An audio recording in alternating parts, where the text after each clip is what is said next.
Hello everyone, welcome back to the real Queen Nefertiti 33. I am Tatiana. I'm here with some articles for us all, okay? This is for June 18, 2025. We'll be learning about the American Revolutionary War. Okay, so let's begin. Okay, here's a picture. It is happening now, okay? The Revolutionary War, 1775 through 83, also known as the American Revolution, arose from growing tensions between residents of Great Britain's 13 North American colonies and the colonial government, which represented the British Crown. Skirmishes between British troops and colonial militiamen in Lexington and Concord in April 1775 kicked off the armed conflict, and by the following summer, the rebels was waging a full-scale war for their independence. You ain't lying. France entered the American Revolution on the side of the colonists in 1778, turning what had essentially been a civil war into an international conflict. After French assistance helped the Continental Army force the British surrender at Yorktown, Virginia in 1781.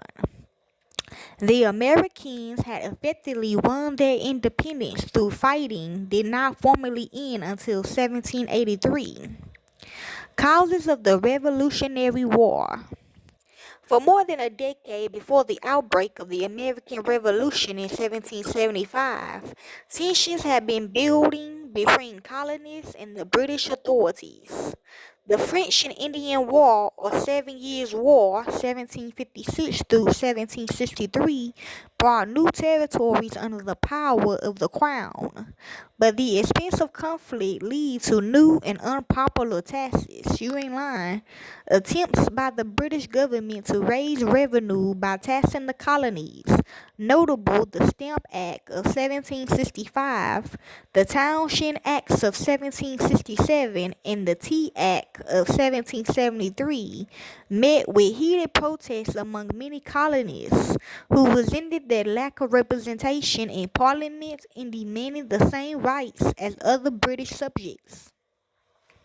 Colonial resistance led to violence in 1770 when British soldiers opened fire on a mob of colonists, killing 5 men in what was known as the Boston Massacre. After December 1773, when a band of Bostonians altered their appearance to hide their identity, boarded British ships and dumped 342 chests of tea into Boston Harbor during the Boston Tea Party. An outraged Parliament passed a series of measures known as the Intolerable or Kosovo Acts, designed to reassert imperial authorities in Massachusetts. In response, a group of colonial delegates, including George Washington of Virginia, John and Samuel Adams of Massachusetts, Patrick Henry of Virginia, and John Jay of New York, met in Philadelphia in September 1774 to give voice to their grievance against the British Crown. The First Continental Congress did not go so far as to demand independence from Britain, but it denounced taxations without representation as well as the maintenance of the British Army in the colonies without their consent. It issued a declaration of the rights due every citizen, including life, liberty, property, assembly, and trial by jury. The Continental Congress voted to meet again in May 1775 to consider further action, but by that time, violence had already broken out. On the night of April the 18th, 1775, hundreds of British troops marched from Boston to nearby Concord, Massachusetts, in order to seize an arms cache. Paul Revere and other writers sounding the alarm, and colonial militiamen began mobilizing to intercept the redcoats. On April the 19th, local militiamen clashed with British soldiers in the battles of Lexington and Concord in Massachusetts, marking the shot heard around the world. that signified the start of the Revolutionary War. Declaring independence, 1775 through 76. When the Second Continental Congress convened in Philadelphia, delegates, including new additions, Benjamin Franklin and Thomas Jefferson, voted to form a continental army with Washington as its commander-in-chief. On June 17th, in the Revolution's first major battle, colonial forces inflicted heavy casualties on the British regiment of General William Howe at Breeze Hill in Boston. The engagement, known as the Battle of Bunker Hill, ended in British victory but lent encouragement to the revolutionary cause.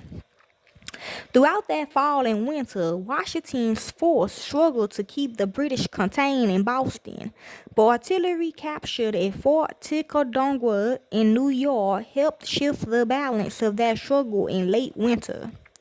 The British evacuated the city in March 1776, with Howe and his men retreating to Canada to prepare a major invasion of New York. By June 1776, with the Revolutionary War in full swing, a growing majority of the colonies had come to favor independence from Britain. On July the 4th, the Continental Congress voted to adopt the Declaration of Independence, thereafter by a 5-man committee including Franklin and John Adams, but written mainly by Jefferson.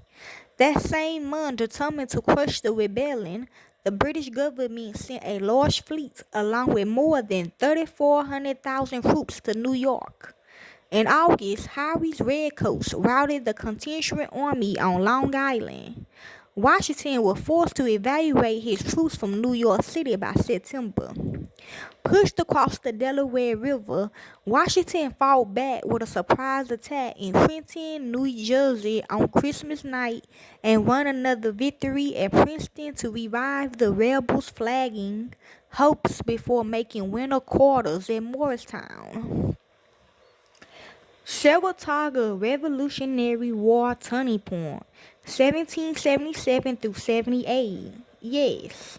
British strategy in 1777 involved two main prongs of attack aimed at separating New England, where the rebellion enjoyed the most popular support from the other colonies.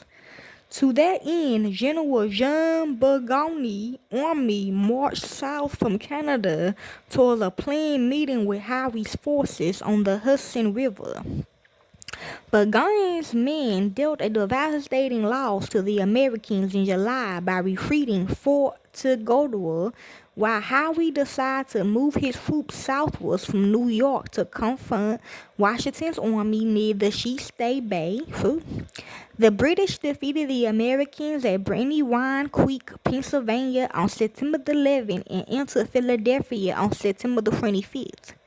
Washington rebounded to strike Germantown in early October before withdrawing to winter quarters near Valley Forge. Howe's move had left Burgoyne's army exposed near Saratoga, New York, and the British suffered the consequences of this on September the 19th when American force under General Horatio Gates defeated them at Freeman's Farm in the First Battle of Saratoga.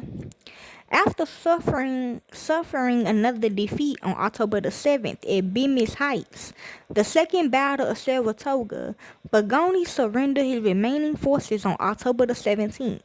The American victory at Saratoga would prove to be a turning point of the American Revolution and it prompted France, which had been secretly aiding the rebels since 1776, to enter the war openly on the American side, though it would not formally declare war on Great Britain until June 1778. The American Revolution, which had begun as a civil conflict between Britain and its colonies, had become a world war. Amen. Stalemate in the North, battle in the South, 1778 through 81. During the long, hard winter at Valley Forge, Washington's troops benefited from the training and discipline of the Prussian military officer Baron Frederick Jean Steuben sent by the French, and the leadership of the French aristocrat Marquis de Lafayette. On June 28, 1778, as British forces under Sir Henry Clinton, who had replaced Harry as Supreme Commander, attempted to withdraw from Philadelphia to New York, Washington's army attacked them near Monmouth, New Jersey. The battle effectively ended in a draw as the Americans held their ground, but Clinton was able to get his army and supplies safely to New York. On July the 8th, a French fleet commanded by the Comte de Saint arrived off the Atlantic coast, ready to do battle with the British. A joint attack on the British at Newport, Rhode Island in late July failed, and for the most part, the war settled into a stalemate phase in the North.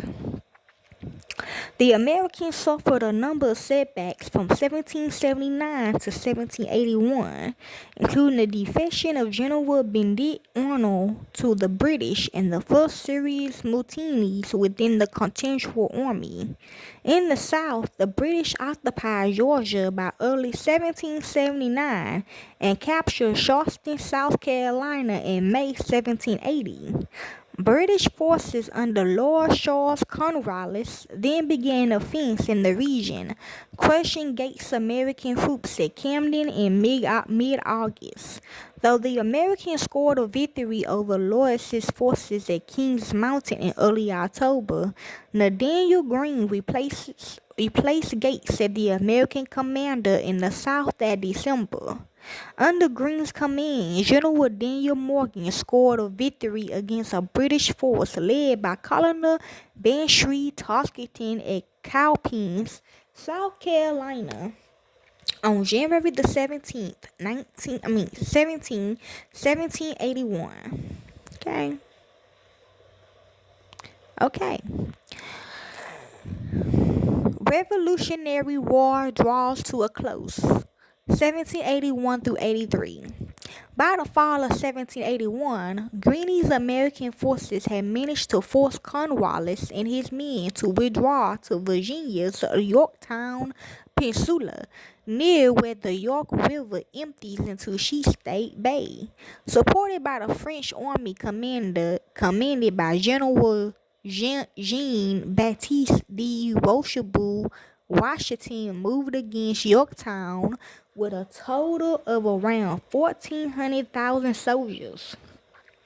While a fleet of 36 French warships offshore prevented British reinforcement or evacuation, trapped and overpowered, Cornwallis was forced to surrender his entire army on October the 19th.